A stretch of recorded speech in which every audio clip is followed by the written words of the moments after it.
अस्सलाम वालेकुम, welcome back to my channel गुफ्त अपडेट्स एंड एक्टिविटीज़। तो आज का जो मेरा टॉपिक है, जो आज मैं बताने जा रहा हूँ, मेरे 2-4 दोस्तों ने कमेंट सेक्शन में पूछा हुआ था, मेरे भाइयों ने पूछा हुआ था कि भाई आप ये बता दें सर, काइंडली आप ये बता दें कि पेपर अक्सर जो है, पेपर में जो क्वेश्चन आ रहे हैं वो आउट ऑफ कोर्स आ रहे हैं, तो हमें तो उस कंटेंट के रिलेटेड पता नहीं है, हम क्या लिखें? क्या आया हम ऐसे छोड़ दें या उन क्वेश्चन में कुछ ना कुछ लिखें, खुद बना कर लिखें? तो उन भाइयों के लिए और उन सिस्टर्स के लिए ये आज की बहुत ही इन्फॉर्मेटिव वीडियो है। तो फीडबैक के तौर पर आप यही कर दिया करें, चैनल सब्सक्राइब कर दिया करें, हो सके तो लाइक शेयर कर दिया करें। जो भाई आपका, जिस भाई की कोई भी कन्फ्यूजन हो, इंशाल्लाह मैं अपनी तरफ से तो पूरी कोशिश करता हूँ और जो भी इन्फॉर्मेटिव न्यूज़ आती है मैं बताने की कोशिश करता हूँ। ठीक है, अगर किसी भी स्टूडेंट को कोई इशू होता है वो भी मैं सॉल्व करने की कोशिश करता रहता हूँ। तो तमाम स्टूडेंट्स को, स्पेशली गुफ वाले बच्चों को वेलकम इन माई चैनल। तो देर ना करते हुए मैं अपने टॉपिक पर आता हूँ। इस तरह से हम अपने टॉपिक से हट जाएंगे, अगर हम इधर उधर की बातें शुरू करने लग जाए तो काफ़ी देर हो जाएगी। तो आपका टाइम ना वेस्ट करते हुए मैं बताता हूँ कि अब आउट ऑफ सिलेबस कुछ क्वेश्चन आ जाते थे जिसका बच्चों को पता भी नहीं होता था। मोस्टली 2016, 2017, 2018, 2019 इन सालों में जब पेपर फिज़िकली होते थे तब भी ऐसा होता रहा है। कुछ डिपार्ट्स में क्वेश्चन डिफरेंट आते थे, सिलेबस के डिफरेंट होते थे, तो टीचर्स उनके साथ बच्चों के साथ इस तरह से, मतलब कोई टीचर नहीं चाहता हमारा बच्चा, मतलब हमारा रिज़ल्ट ख़राब हो, हमारा बच्चा फेल हो। टीचर्स, क्योंकि टीचर का जो दर्जा है वालिदैन की तरह होता है, टीचर बाप की तरह है। ठीक है, तो हमारे रसूल सल्लल्लाहु अलैहि वसल्लम का फरमान पाक है कि 3 बाप होते हैं। एक हमारा पढ़ाने वाला रूहानी बाप होता है टीचर, और एक हमारा अपना बाप, और तीसरा जो सूसर होता है वो भी बाप का दर्जा रखता है। तो टीचर क्योंकि रूहानी बाप होता है, इंसान की रूह की तरबियत करता है, उसे पढ़ाता है, जाहिल से पढ़ा लिखा बनाता है। तो टीचर की पहली कोशिश यही होती है कि बच्चा फेल ना हो। ठीक है, अब अगर आ जाता है आउट ऑफ सिलेबस कोई क्वेश्चन, बच्चे उसे छोड़ दें या लिखें। तो अगर टीचर आपको पेपर के दौरान आता है, बताता है आप इस क्वेश्चन की जगह पर आप ये वाला क्वेश्चन लिख लो, कुछ सिलेबस के रिलेटेड क्वेश्चन बता देता है कि आप ये वाला लिखो, तो वो तो आपको लिखना पड़ेगा। अगर आप सही लिखोगे तब भी आपका ठीक होगा। अगर टीचर नहीं आता और आपको वही आउट ऑफ सिलेबस वाला क्वेश्चन लिखना पड़ता है, उसमें आपको ये होती है रिलैक्सेशन मिल जाती है। मतलब अगर 5 नंबर का क्वेश्चन है, आप अगर सिलेबस के रिलेटेड कोई क्वेश्चन आपको आता है, आप उधर वो क्वेश्चन भी लिख दें या कुछ भी आता हो कुछ भी लिख दें, तो टीचर रिलैक्स कर देता है। उधर जो आउट ऑफ क्वेश्चन हो उधर टीचर नंबरों में रिलैक्सेशन दे देता है। ठीक है, तो पहली कोशिश आप ये करें, अपने सिलेबस जो टीचर ने बताया हुआ है वही सिलेबस प्रिपेयर करें।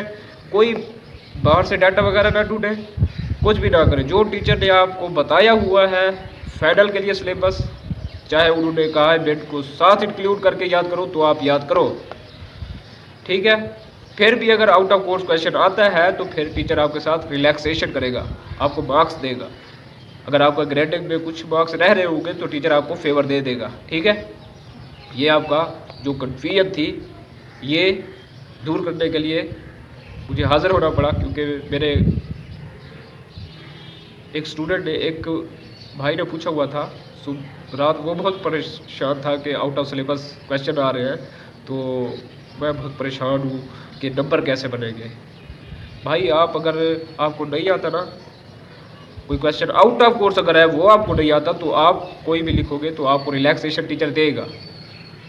अगर सिलेबस वाला आपको नहीं आता, आप नहीं लिखते, उधर मुश्किल वाली बात है, उधर टीचर फिर रिलैक्स नहीं करते, उधर आपको खुद ही जैसे लिखोगे वैसे नंबर मिलेंगे।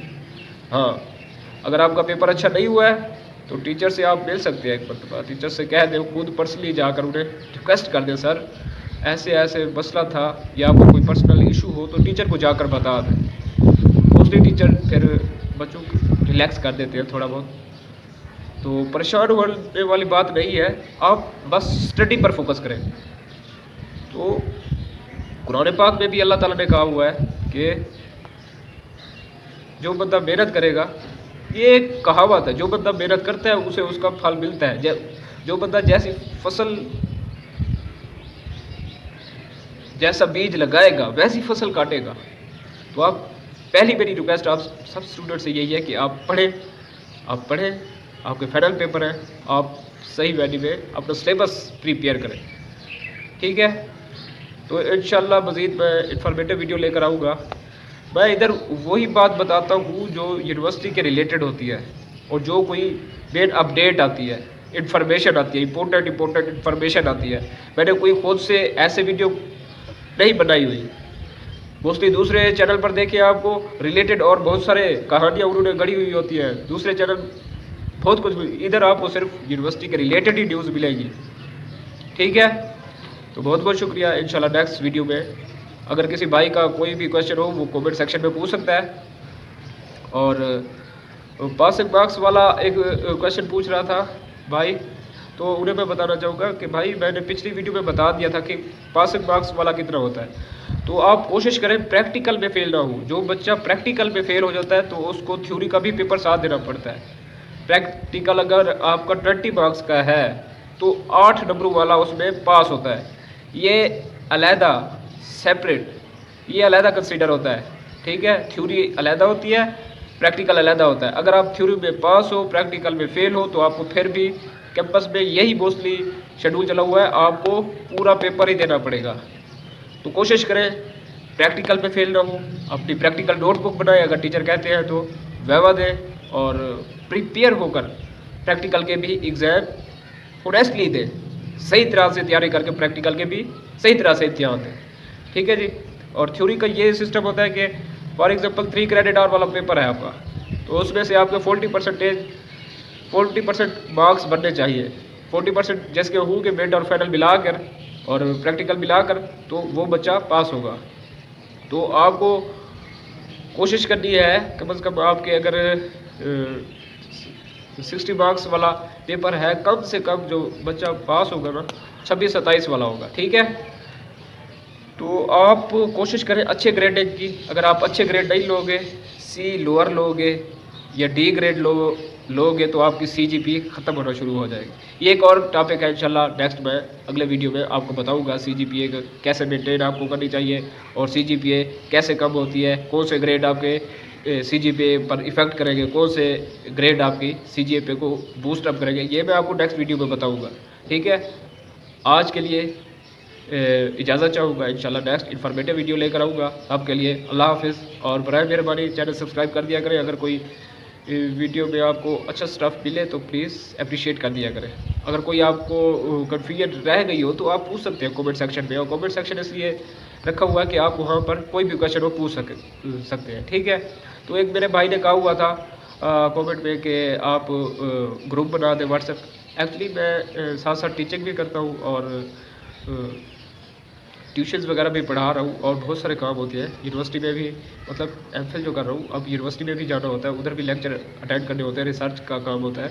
तो इसी वजह से अभी मैंने नहीं बनाया, लेकिन मेरी कोशिश है इंशाल्लाह बहुत जल्द मैं एक ग्रुप बनाऊँगा। वहाँ पर जिस भी बच्चे का कोई इशू होगा मैं उसे उधर सॉल्व करूँगा। कोई भी बात होगी, कोई कन्फ्यूजन होगी, मैं उसकी दूर करने की कोशिश करूँगा। वस्सलाम, दुआओं में याद रखिएगा। अल्लाह हाफिज़। Best of luck for your exam. अल्लाह पाक आपको कामयाबी दे।